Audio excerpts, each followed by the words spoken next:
wayfaring, wayfinding, daydreaming, all that good stuff. So today we are dancing with Susan Sentler, which is a great pleasure. We've met during the pandemic online. So here we are again, back online. And it's been a pleasure to get to know your practice and to share my practice with you. And I'm really keen to see where your dance is today and to share it with even more people. So who are you for people who don't know? How do you describe yourself? Oh, wow. Descriptions, so difficult because they're a constant state of flux. Oh, geez. I am a very mature artist, dancer, maker person. I'm in my mid 60s, which at times it's very difficult to say, because I believe we're still emerging, and this kind of labeling that you have arrived or you need to be settled at this moment in time, I think is bullshit. But anyway, um, because if anything, in these past years, since I think 2015, frankly, or since I did my MA, which was in my 50s, and all through my 50s, I started performing again, and I did my master's, and I kind of was rebirthing, and then I moved to Asia and coming back, and I just feel I've been learning so much, and I'm in a continuous state of learning. And a lot of it is due also to my dear colleague Glenna Batson, who is older than me, and both of us are learning simultaneously. And we've been working on this practice called the Fold as Somatic Artistic Practice, which we're culminating in a book at this moment, which should be in publication by next year. But yeah, oh, who am I? I've drifted so many times. I do feel a tether to visual arts, though I feel I am a post-disciplinary person because I don't really believe in disciplines, or I don't nest myself in a particular discipline. I think things collapse and collage and merge in a continuum all the time. And I guess my interest in visual arts or in kind of other art fields always lands in the body or in the choreographic or in curation too. I think the choreographic and the curatorial are kind of one as well. And I love how curation has the beautiful word cura, curare, to take care of, which I think is ultimately what we're striving for. Yeah. So Yeah. yeah, I don't know if that makes sense at all. And to top it all off, I began in dance with a thriving passion for the Martha Graham technique and repertoire, which I've deviated from radically, but still is deep, deep, deep, deep inside my palimpsest. It will never, ever, ever go away. And I guess, and sometimes when I look at it or see it, or kind of I'm in a skin releasing technique and something rises up out of me in a different way, I just kind of go, wow, it was quite profound. And I think it's quite beautiful. And it depends on how you digest it. And yeah, and I'm kind of re-digesting things that have happened in my life now. Yeah. Mm. Yeah, oh yeah, yeah. We are a ever-changing collage, but it's beautifully described. And today, what are we gonna do? What we're going to dance, whatever that is, that's another big question. I would love to work with you in a kind of mode that we can drift in and out. We can do some writing. We can do a combination of combined shared. I won't even call it leading, but I'll maybe suggesting. I mean, if anybody out there knows about Peter's practice, and he has a wonderful practice on questioning, and where you're for 40 minutes to an hour just working with questioning and or moving. And I love that. Yeah. So spilling that out into the space And once again, taking or leaving it. You can let it just drift out one ear out the other, or you can take it. But I that's another thing that's happened through working more in a kind of post-disciplinary manner, as well as what happened with my master's. This kind of trajectory that I mentioned is the languaging has evolved, or my desire for languaging has evolved, and that's in its multimodal forms, and one of them being the spoken word. And I'm just really kind of swimming in it right now. Yeah. So let's play with it. Yeah, why not? Great. So we're going to drift, we're going to write and come in and out. And there's a sharing, like a leading and following that we will be doing together through the screen, but still very much together. Is there anything else if people want to try at home that they should know? Oh, golly. Well, again, with this folding practice, certain things do rise up. And it's kind of how it's a phenomenological kind of way of looking at everything and associating with everything, frankly, through the concept of the fold. But our concept is different from Deleuze's, if you know about Gilles Deleuze's fold that's associated with the Baroque. And a real quick paraphrasing, smallest unit of matter is not the point, but the fold. So it's this continuum of changing pathways. And we kind of lean to it in a somatic way that one can therefore challenge their default modes of making, not just of moving, but of making. So you can take that or leave it how you please, because those things may rise up. And then also too, getting back to somebody leading and somebody following, there is a wonderful thing. This is coming from Graham. There was a work in 1931 of which I was very privileged to perform in, and I got to recreate at Laban, Trinity Laban, with my second years, and I can't remember exactly what year, but it's called Primitive Mysteries, and it's in 3 sections, and it's absolutely stunning. And the main gist of the piece is the walks. The cast, which is about 15, 16, I can't remember the number, but they walk in simultaneously, and it's kind of this extension, and they catch their weight, and they're in a high contraction, if you know about the contraction, and the gaze is down, and they're moving, and you hear this boom, boom. It's really, I mean, it still sends chills down my spine. And then they reach these kind of architectural formations, and then they begin, and Louis Horst enters in with this sound. But the sounding is just the walking. But somebody said, not Martha, I think it was May O'Donnell or somebody said, no one leads and no one follows. And I think that is kind of a premise we need to live by.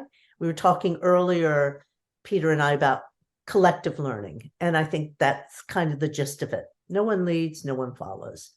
We're all in it together. Yeah. That's great. Okay, so there is this no one leading, no one following, drifting, writing, sharing, and also perhaps touching with the phenomenology of the fold, which is not a point. But just to spend some time in this little world of yours. That sounds great. Yeah. Cool. Sounds great. wonderful. So then I can propose that people at home, they can pause. We will pause, and then we will go away, and maybe we do this for, should we say like 20 minutes or half an hour? Can. Yeah. Yeah. Okay, so we take some time, and we'll come back after. Yeah, great.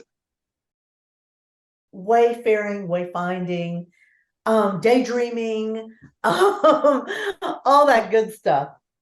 Okay, great. We're back. This was really special and beautiful. Thank you so much, Susan. Yeah, let's just start talking. We have so much to say, right?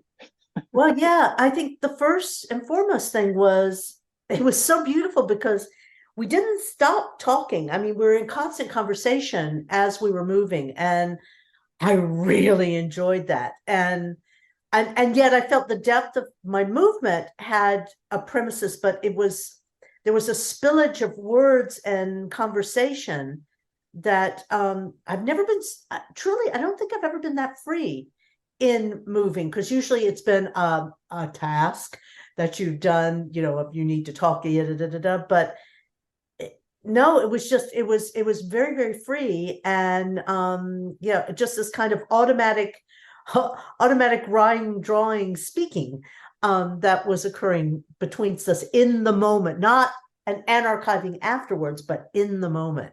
I No, absolutely. loved it. You know, me too. And I felt like the quality of drift was the thing that really anchored everything.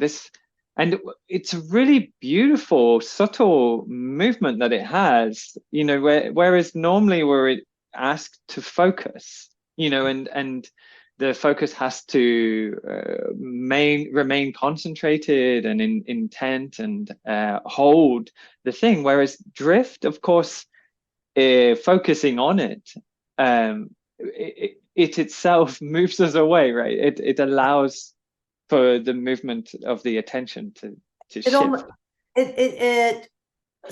it's a subtle a support to make you continue to move on. Interestingly enough, in the fold practice, one of our what we call plots or themes was drift, and we found, and we spoke in our moment of moving and talking and deliberating about negative and positives, and drifting can be very negative too. Oh, they're drifting away. Oh, they're in drift, you know, they're not concentrating. Yeah. But drift on the flip side is so crucial. The daydreaming, the wayfaring, the wayfinding allows us to come up with new and other pathways and possibilities. As I mentioned before, Einstein, apparently he drifted a lot, and loads of his ideas arose from that practice of drift. It is a practice, yeah, that we need to Yeah. practice it more. Yeah. And we spoke of Catherine Malibu and her text on habit, where she speaks of the fold, and it's so interesting, like, because yeah, with the fold in relationship to habit, we think of the creases in our hands, and we have to think of how would those creases drift, you know, how would the folds slowly move, because sometimes when we think of change, I think we think of sort of explosive change, sort of like revolutionary change, where it would be something so unrecognizable. Catastrophic. Yeah. Exactly. Yeah. Whereas, of course, it's quite unrealistic in a way. Whereas drift has the possibility for us to meet with these folds or these habits in a way which is subtle and nuanced. And I have to think of cognitive learning. Is that right? Where one learns through, you recognize, and then you start to recognize the slight differences in what you think you're seeing. And it's that connection to memory where we start to drift and create new memories and create new learnings, new knowledge. And we even began the first words that I wrote down, because we were also writing to allow ourselves to drift into the paper and then come away again, which was lovely. And the first thing I wrote was collective learning. And I think that's exactly what we were doing. Yeah, we were gathering, we were in a constant state of gathering through the practice. And I just think that's brilliant. And then there was a wonderful word that rose that I wrote down too, objecthood. And I loved it, thinking that it's not, I'm hoping it's not so clear as something subjective, something objective.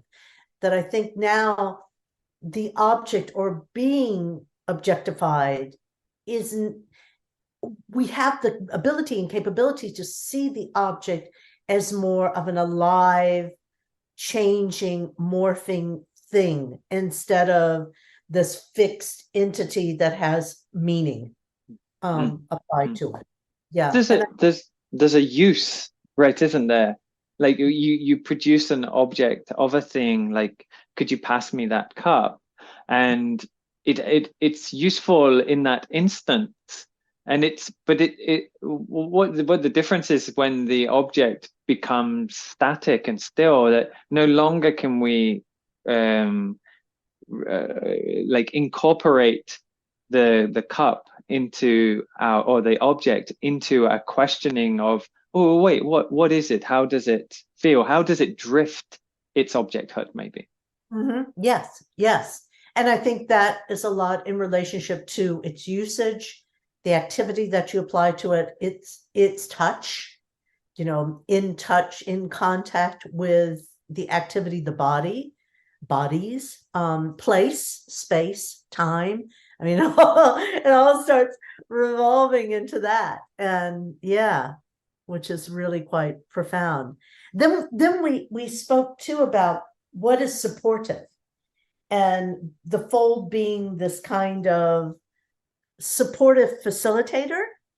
But yeah, and you were talking about Deborah's different things that you did that I did them with Benni. If people want to listen to a previous episode, yeah, we did a couple of Deborah's scores. But yeah, go on. Yeah. But I was thinking about, because like turn your fucking head could be considered negative as well, and it's definitely positive, but about maybe the way it's said or the use of the didactic turn or yields a kind of negative thing to it, but it's not, it's supportive. But I think everything has a negative and a positive. And I was speaking about these words that I'm working on a piece, and I'm working with the 3 words: fold, fall, and nest, and realizing all 3 of those words hold positive entities and hold negative entities. And it's okay to have the negativity of it. We were even looking at nest and thinking, how on earth can nest hold a negative entity? But it can. You can be too settled or too sedimentary, or it could be suffocating, or a fixed entity. And but the nesting allows rest, allows a sense of place, allows if you look at the bird in the nest, they bring things in of the place, that they're not even transporting stuff with them as we do, or as we can, but they take from that place and build and then let it go and go to the next, which I think is quite a beautiful way of living. Yeah. And then was it after that I mentioned about my practice of to not dance, to work with one's felt sense of dance, and how the idea is that these objects or these concepts, they really construct us, our body, and who we are. So dance is to work with the concept of dance, the felt sense of dance. It's quite an obvious one in connection to the body, but you really start to recognize where one values the body being experiencing itself as dancing and so on. But also with these words, when we then introduce nesting into our improvisation, then I have to work with how the value resonates in my body, and like the same with fall and fold, and this contrast, like, do I prefer to be more sedentary and find comfort and stuff? Like, how does that concept build and construct the activities and movements of myself? How does it generate, as well as how does it allow diversity of perspective? Yeah, when you're entering in it. And I like when you spoke about the felt sense and that shifting when you're in it or out, that border of understanding that border, and how porous that border is, or how fine it is, or when it tips over. And then I'm even thinking about the felt sense. Does the dancing have to be, should it be, is it something, and I remember working with Deborah at one time, she said, and now you're being witnessed. And is it necessary, and now you're being witnessed? Is it part of, and I know there's a major shift when that happens. I know it's a mega shift when that happens, but I'm wondering if it's a necessary shift, or should that shift happen automatically? It's true. Like, I think so often we pigeonhole dance into this role of being understood as a performative act, when I think a lot of the value around dancing has its place elsewhere. Like, there is and we know this sort of in an implicit way, but so often we train and we professionalize towards performativity, that one must show one's dance. And I think that's only one aspect of the knowledge, maybe production, or the value that is created. And I think, yeah, we're touching on something there. And it's funny, isn't it, that, we have to separate, or there's this tentative separation between like thematics and dance, and maybe gymnastics and circus, like that dance somehow bridges between these different modalities of being with the body and stretching its capacity and stuff.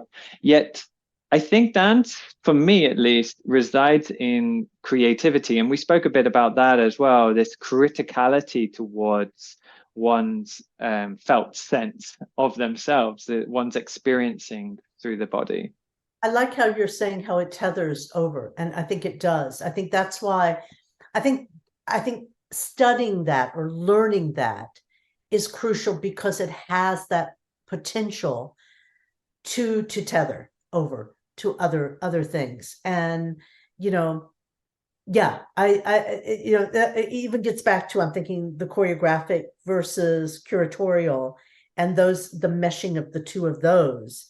And again, going back to the root of curation being taken care of, and what is being taken care of, how is it being taken care of, when is it being taken care of, for how long, et cetera, et cetera, et cetera. It's that bleed, and then what has the potential to bleed, what is it, not sedimentary in its silo of being, not that circus work is this, no, God forbid, but does it have the potential to bleed over in a whole host of things? Whereas I do believe these things do.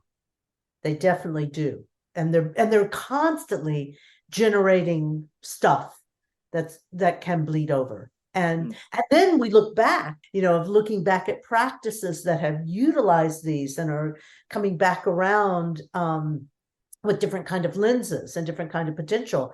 Hell yeah, changing that landscape. I just wanted to bring up, there was one thing that I wrote down too, about when you said the qualities, the sensuality, what was it? Image, shape, all this, the dynamics for everything. You were talking about the felt sense on that border, but in reality, it can apply to everything, anything. Yes. So we're getting back to the fold again, about if we're talking about the fold. Yeah. This understanding the tipping point, the border, and then when does it tip? Yeah. Or how does your understanding of it, when does that interplay? Yeah. I don't know. Well, you spoke about post-disciplinary earlier, and I feel like we're semi in that place. And one of the things that I have to think about is how, this tipping point, it also begs us to sort of challenge whether or not something, if it's what's like, how does it reside within us? Like, these things are useful when we say that now I am dancing, now I am sleeping, now I am walking, you know, these conceptual things. But of course, the way it's felt and understood is representative, and it uses all those sort of cardinal directions. However, it's also a blur. You know, it is all within the same body, right? Like it's within the same experience, and they're not 1,000 miles away. So by trying to articulate a little bit better, where does it tip? We articulate a little bit better, perhaps, how different aspects of our lives are included in different ways. And just as I created this maybe binary between performance and non-performance, you know, there's a relevance to performance as well, like, and to recognize in what way does performance speak to the somatic? What way does the somatic speak to the performance? Or does the shape and the skill or the whatever also speak to those? And how do they interplay with one another and support different qualities of being, especially when we allow for this drift, which, you know, supports an ethical or empathetical practice in a way. It's very true, very true. I mean, I'm looking at, I mean, I'm even thinking about the philosophers and people who always say we're performing all the time. You know, and I think maybe it's the tone of performance, or, you know, I think there's a whole host of tones, and within this kind of drift mesh, this drifting sea, we tip in and out of it. You know, spoke of the word palimpsest, you know, of what we carry with us and what submerges and what rises up in the moment, or re-rises, I should say. As I spoke about earlier about dealing with a work of Graham's and Primitive Mysteries being revisited or re-embodied through a whole different kind of somatic scope. Yeah, and actually, at the end we touched on a little bit, how do we see our legacy, our history? You know, we both come from quite technical backgrounds in dance, and we find ourselves in these somatic places, and of course there's a great privilege to that. But also at the same time, there's the reason maybe that we are looking at that performance in dance and bringing a little bit of criticality towards it is because our training and the sort of trajectory of career is very oriented toward performance, and it highlighted it as one of the essential parts of dance. And of course, in our experiencing, it was more complex than that.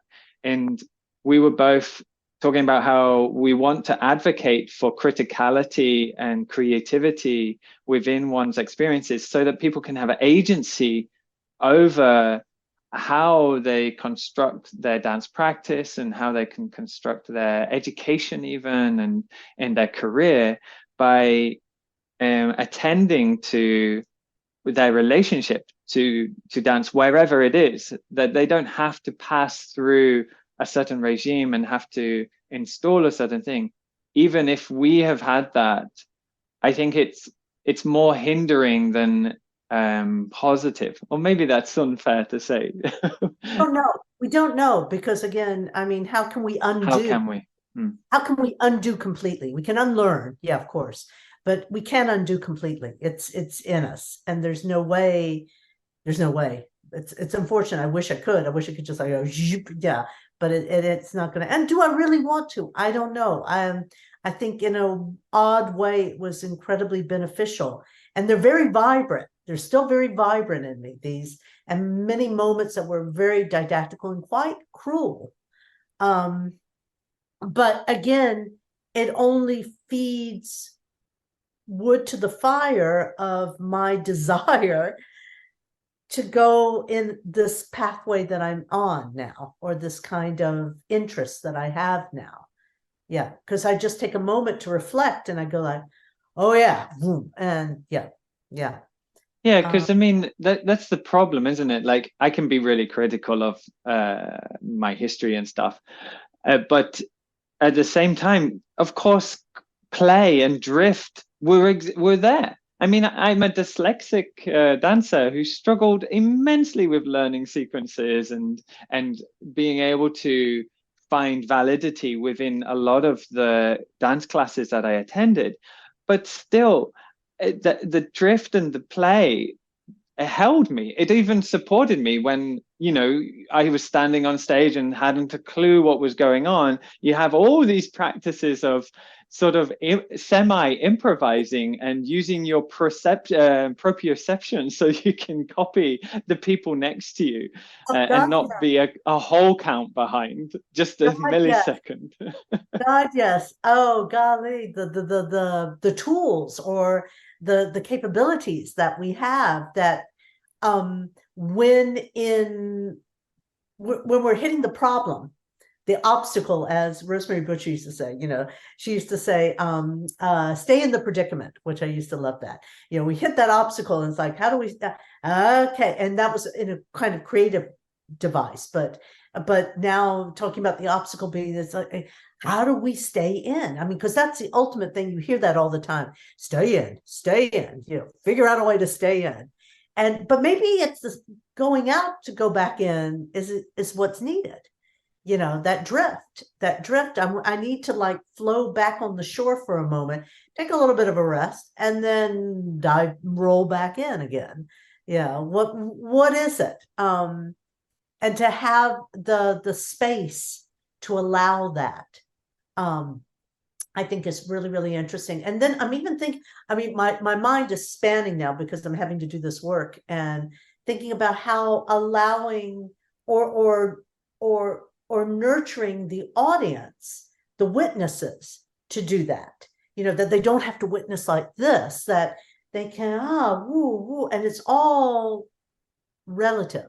It's yeah, and how can we nurture this for the performers, for the audience, for the work itself, yeah, for the learning, yeah. It's so productive and so exciting. I will be drifting for days now, and I'm so glad. What a great concept. I mean, and just like your work with the fold as well, it's so generative and so productive and exciting as a modality through which to work. And I know it has many axes as well. It's interdisciplinary as well as somatic and dance-based and choreographic. But if people do want to learn more about your work and follow you elsewhere, or perhaps find this new book you're writing, or attend a folding class, how would they go about that? Oh, shoot. Well, contact me. I think I'm on Instagram.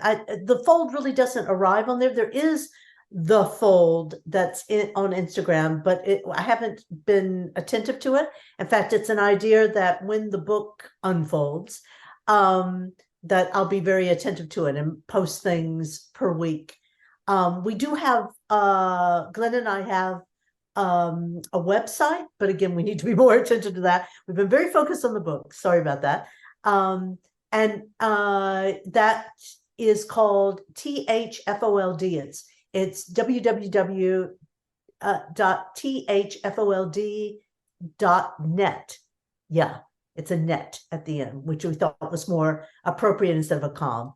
But I will write this in the show notes so people can read. But and if people want to get in contact with you, I guess Instagram is a good place. I can also leave that. That's great. Let's just message me. Yeah, I mean, it's really interesting. And I must highlight within the book, we have 8 guest authors, and they're coming. There's one dancer in the guest authors. The rest of them are from sound, architecture, fashion, oh dear, design, performance artists. Yeah, they're coming from different realms. computer. Yeah, and I love it. I love it. And they've all experienced the fold. And I just think it's so, yeah, I love once again that collective learning. And that's the only way Glenn and I have been able to continue the fold is through the collectivity, truthfully. It's fantastic. I so often talk about context switching to as a way to produce empathy. And what I like is a sense of folding in. You know how when you're making is it when you're baking, you will fold in the Yeah, in the yeah. ingredients into your mixture. There's something beautiful about that. This I can't wait to read it, and I can't wait to continue dancing with you. I really hope that I'll have you back, and I'll see where the drift has gone, or where other aspects of the fold that you're dancing with and playing with and exploring, and also your great way of structuring and hosting a practice. I hope that we get the opportunity to do it again. It's been such a pleasure. Oh, it has been thrilling. It has been thrilling. And I'm so glad. It's interesting. We did the drift a while back. It was a hybrid workshopping that we did, and that Glenn and I were just thrilled about. But that word has just kind of gained so much potency. And I realize I think right now, I don't know how people are feeling and stuff, but I think we need to be patient with ourselves and give ourselves the privilege to drift. What a great final word. Thank you, Susan. Yeah. Thank you so much. That was brilliant. Thank you, Peter. Gorgeous. Ciao. Bye. Wayfaring, wayfinding, daydreaming, all that good stuff.